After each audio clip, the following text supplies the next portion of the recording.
Have you ever bought secondhand items from a thrift store or off the Facebook marketplace to save a little money, get it used, and if it still looks nice, way more feasible than buying it new? But have you ever considered you may be getting more than just what you can see? Well, I don't know. Welcome back to Bumping the Mic. Clyde, what do you got for us? Well, today I actually have it's a story of a possessed item, and it's called the Tallman bunk beds. In 1987, Debbie and Alan Tallman, they had to buy a new bed for their two kids, and they were going to try to save money, buy it used. They went to a thrift store and they actually found a nice looking bunk bed for cheap.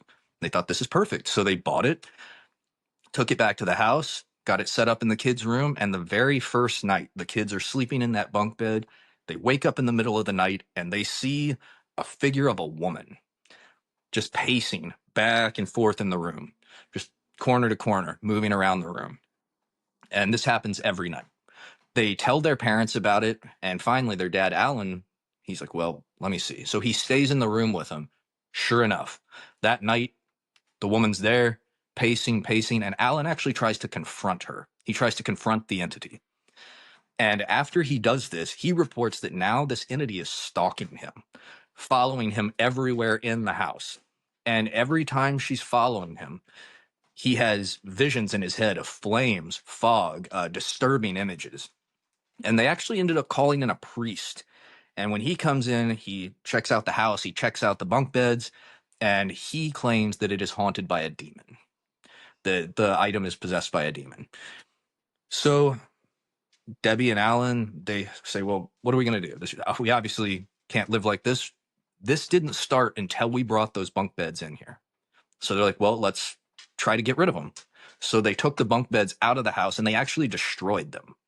And they reported as soon as the bunk beds were destroyed, all haunting, all entities, everything ceased. And life went completely back to normal for them. Wow, what a benign item to have like a spirit or a demon attached to it. A bunk bed? Like who would have thought? Yeah, and they actually tried to figure it out too. There was even an episode in 1988 that aired on Unsolved Mysteries, trying to figure out where this bunk bed came from and the story behind it. And I don't think they ever could figure it out. Just another random possessed haunted item. I guess, and it's destroyed now, so we'll never know.